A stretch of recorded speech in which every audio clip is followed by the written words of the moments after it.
18 जून 2024 की जो शून्यता सत्र की बोध प्रतियोगिता की सत्र थी, उसमें आचार्य जी ने समझाया कि भाव माने स्थिति और प्रेम माने मुक्ति, बंधन नहीं चाहिए।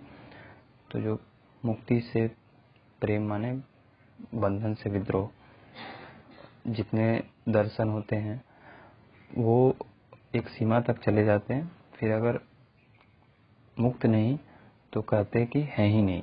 तो ये जो है वो बौद्ध दर्शन की बहुत खास बात है कि जो मुक्त नहीं है उसे सीधे नकार दिया जाता है, और ये नहीं कि जो मुक्त नहीं वो गलत है, ये है कि जो मुक्त नहीं है वो है ही नहीं, आइदर लव और नथिंग।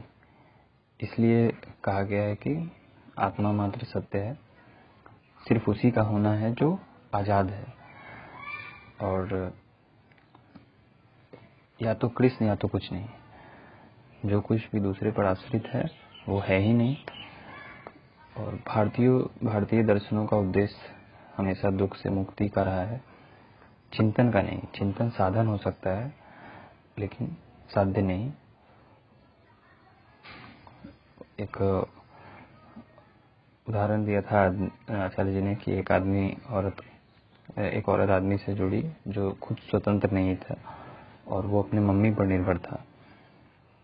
तो फिर वो औरत का बहुत दिल टूट गया कि 10 साल से जिसके साथ जुड़ी थी वो किसी और पे आश्रित था। तो आचार्य जी ने उसे भी शुक्रगुजार करने को कहा कि पता तो चल गया।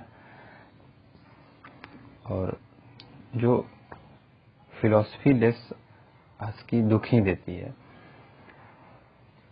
जिसके आगे सर झुकाते देखना है कि वो खुद किसी और पे आश्रित तो नहीं। आचार्य जी का कहना था कि जो देवी देवताओं पे हम सर झुका रहे हैं, कहीं वो खुद दूसरे पर तो आश्रित नहीं, तो फिर वैसे को हटा देना ही बेहतर है। फिर जो आचार्य जी ने समझाया कि स्वभाव, प्रभाव, अभाव, इन सब में जो केंद्रीय बात है वह है भाव, और भाव ही झूठा है। तो ये जो स्वभाव, प्रभाव, अभाव है ये सब भी झूठे हैं। अस्तित्व रहित वह है जो आश्रित है। जो कोई वस्तु को कैसे पहचाने कि अस्तित्व रहित है या नहीं, तो उसका देखना है कि वो आश्रित है या मुक्त है। शून्यता का मतलब अनुपस्थिति नहीं। जो कहने लगे मैंने आत्मा देखी, जैसे वो जो भूत प्रेत वाली बात होती है, तो उसके संदर्भ में आचार्य जी ने कहा, तो वो किसने देखा? वो तो आंखों ने देखा, और आंखों का अपना वजूद है नहीं, तो उसका भी वजूद नहीं है। जो उसने देखा, जो अनुभव है, वो भी सच्चा नहीं है। तो इसका बहुत बड़ा प्रमाण मिलता है जो नींद होती है, तो उसमें जो सपने हम लेते हैं वो सपने झूठे होते हैं।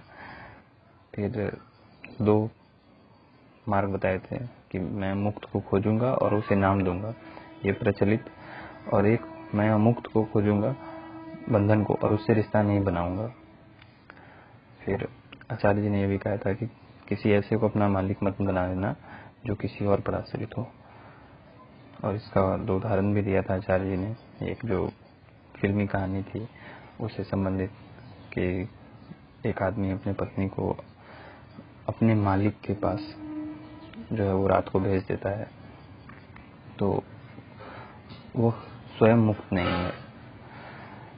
और एक जो कि आचार्य जी को फर्स्ट ईयर के स्टूडेंट्स के हवाले सेशन के लिए छोड़ देना, तो वो कई बार फ़ोन नहीं उठाते थे, उनके ऊपर परमिशन ये सब का बहुत प्रेशर रहता है कि मिलेगा या नहीं मिलेगा। तो इसीलिए आचार्य जी ने कहा कि डिपेंडेंसी अगर जो लेनी भी है तो जो निचले स्थान पे है उस पर डिपेंडेंट क्यों होना, जो ऊंचे ओहदे पर है उस पर डिपेंडेंट होना, तो कुछ बात सार्थक रहेगी।